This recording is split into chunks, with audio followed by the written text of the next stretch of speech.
because then that then hooked me into thinking everything was going to be good. Mm-hmm. You see what I'm saying? Now, if I would have quit at that point, that would have been a favorable thing.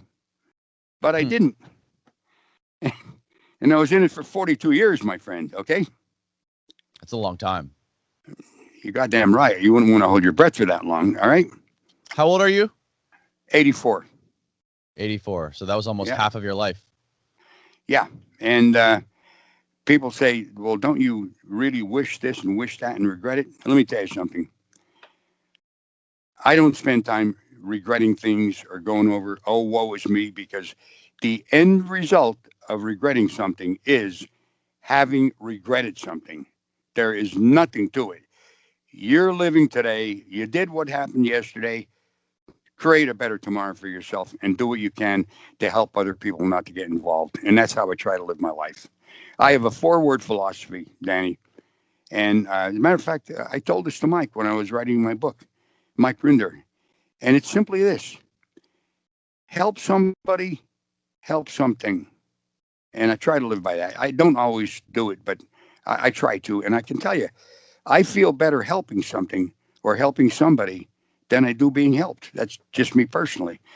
So that kind of puts me in a frame of mind where I'm not always sitting around, drinking a martini and saying, Jesus Christ, look, woe was me. Come on, man. It's gone. There's nothing you can do to change yesterday, but you can change tomorrow, and you can help a lot of people if you do something effective. These are one of the things, like being interviewed by you. I hope a lot of people who see this, some of them could be involved in Scientology, and I hope they walk away. That I would be pleased with. But now we're getting back to David, okay? Or should we get back to So David gets an auditing, goes through an auditing session, and he comes out of that auditing session and he says, "Dad, I'm fixed." Yeah. And at that point, I said, and I'll say it again, he never had another severe attack. He had attacks that were mild. You see what I'm saying? Mm. And that was a big deal. So he was able to control them. Well, yeah, for whatever reason, because I guess in that session, in that auditing session, he realized that, hey, wait a minute, I have had something to do with this. Well, I'll just, maybe ride the wave a little bit. And I don't know what he did, but whatever he did after that, he never had one where he was dying to get air and I had to, take him in a cold shower, have him lift weights. Okay. Okay. But that was the point where I decided I'd get my whole family in. And I did. I took them all down to a mission in Cherry Hill, New Jersey, and put them on beginning courses and on some auditing and stuff. And I ended up going to England 2 times, each for a year and a half, and I took my whole family over to put them on the bridge. They didn't go to school the first time. All they did Scientology courses. And as a matter of fact, that's why Mike was in England when I met him when he was 15 years old. His dad took his family and his children over there to do that. So wow. my children and his dad, we are of similar mind as far as Scientology was concerned. We thought it was the greatest thing ever. Listen, we thought if the Scientology auditing, or technology rather, could be applied, it would help every man, woman, and child on this planet. That's the mindset of a Kool-Aid drinking Scientologist. Mm. And I'll tell you, once you get in that mindset, you defend that. You justify why you feel that way. You become arrogant. You think you're smarter than the WOG, which is a person who doesn't know Scientology, who's not in. It really is. It really is a prison of the mind. Yeah. I love the title of that book, The Prison of Belief. It's so accurate. Because you don't need bars. You don't need bars to be in this prison. You don't. Can I make a plug for something? My website? Yes, please. It's called therealronmiscavige.com. And I'll tell you why I'm plugging it. Well, first of all, I'm plugging it because I want a lot of your listeners, hopefully, to come over and watch it, because I have over 90 interviews of people who have been abused by the Church of Scientology. They can watch these, and you'll see similarities in all of these of the people who lost their family, who were disconnected from their children, lost their friends, Maybe some of them went bankrupt, lost their house. So it's worth watching, and it's also worth watching because there's a situation that happened when I had two private investigators following me, and that entire interrogation with the West Dallas police is on that website. You can listen to that entire investigatory questioning that the West Dallas police gave the private investigators who were following me. Okay, so let's get back to the story where you basically you get your whole family into Scientology, and what happens next? Well, we go to England, and we're on course, and then I came back to the States for a while, went back over. Did you sail on the ship with L. Ron Hubbard? Never. No. Okay. No, as a matter of fact, I never met him face to face. The closest I came to meeting him was after I finished. When we were in England the second time, I got a recording deal with Polydor Records to do an album, which I did do, and a writer's contract with Chappell's Publishing for my music. And I sent him a copy of the album, and he heard it, and he said to one of his aides, "See if you can get this guy for me."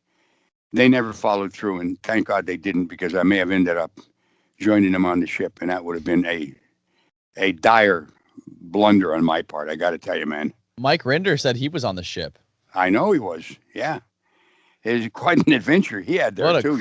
What a crazy thing. So they were all like just like slaves for Hubbard on that ship. He was just captaining the ship, and he wore this crazy captain's outfit. Yeah, it's smoked a pipe and sailed the seven seas with his slave workers. His messengers. They were Commodore's messengers. That's what they called him. That's what he called himself, the Commodore? Commodore, right. And the young people he had working for him, he would give orders to give to people on the ship, and they'd go run and give the order to the person and come back and tell L. Ron Hubbard what the guy said. They were called Commodore's messengers. And did your son, David, end up on this ship? No. Okay. No. So now, getting back to the story about England. So then we came back, and now we're living in a little north of Philadelphia in a town called Broomall. And David is in high school now. I come home from work one day, and he's laying in his room with his head in his hands like that, laying that back. I say, "Hey, Dave, what's up, man?" And he says, "Dad," he says, "I don't want to go to school anymore." I said, "What do you mean?" He says, "Listen, I'm in school, and none of the kids want to learn anything. They all smoke dope.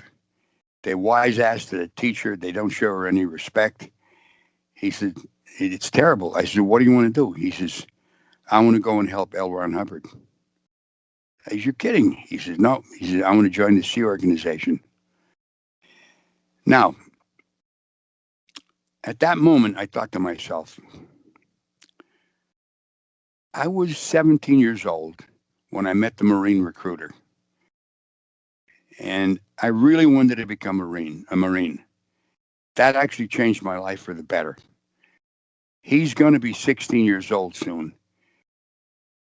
I got to give him a shot at what he wants to do, because maybe he's right. Maybe this is what he's destined to do in life.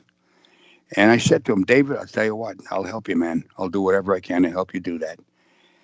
So I gave him a bunch of money, bought him some clothes.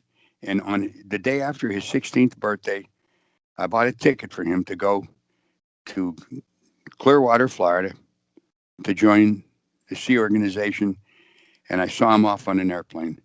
And he went, joined the Sea Org down there. And I think within 7 months, he was working with L. Ron Hubbard. By the way, from where I am sitting right now, I could hit a golf ball and hit that flag building. That's how close I am. I'm right in the heart of it. Yeah, I believe you. And that's where it all started, right? That's where. Give me the background on that building. Like, how did that? Well, on that building, here's what happened. That ship that L. Ron Hubbard was sailing around the Mediterranean, right? Yeah. Here, let me get a drink. Yeah. It used to be a hotel. It used to be called the Jack Tar Hotel. Right. Now here, the ship that L. Ron Hubbard was on in the Mediterranean was called the Apollo. They were running out of ports to go to because apparently the CIA was onto them. And if you're out in the open sea, you can't just snatch anybody. Once they land at a port, if you have reason and warrants, you can grab them then. So they decided to sail across the Atlantic and go to the States and go on land. So they sailed across and they bought that hotel. I think it was called under the name of United Churches or something. It was an under the table deal for cash. They didn't say it's Scientology buying it, but they bought that hotel thing on the pretext that they were a church organization. And that's how they got started there and at that hotel. It was a lie, a complete lie that they told in order to get it. So he was originally sailing the Apollo in international waters to avoid indictments or avoid. Yeah. Okay. Yeah. Because he already owed tons of money to the IRS.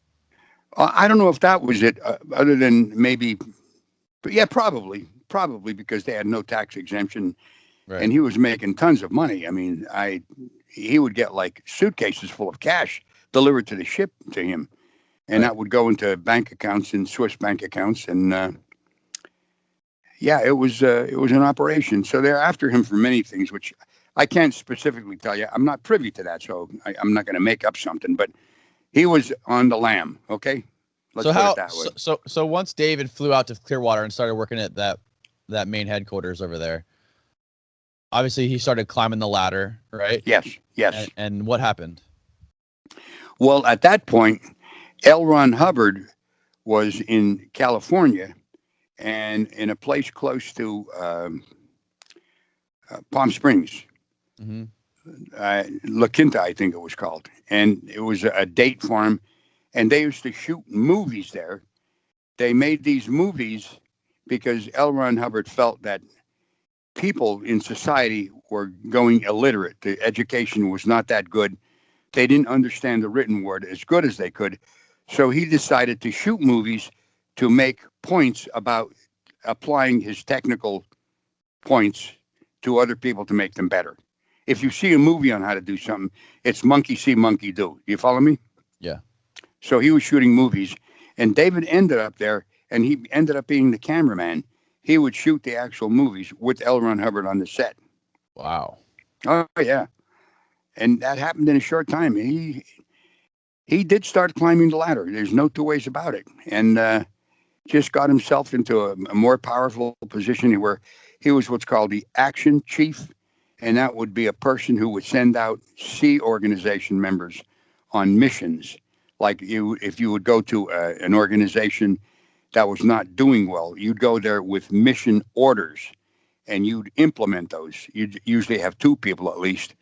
And he would run these people. He'd give them the orders. They'd send back reports. And based on what he got back, he'd give them further orders to do, which was quite a position of power. You see this as the longer he's in now, he's achieving more power. Mm. Is he making good money doing this? No, I mean, as a Sea Org member, like when I joined in 1985, we were getting $30 a week. $30 a week. $30 a week, mind you. You got your room and board, you got uniforms, you got fed. But yeah, that's what we got. And then some years later, it was bumped up to $50 a week. But many weeks, you didn't get paid if the organization didn't make enough money or somebody fucked up within the organization. Everybody would pay. There was a girl who went to, I'll give you an example of that precisely.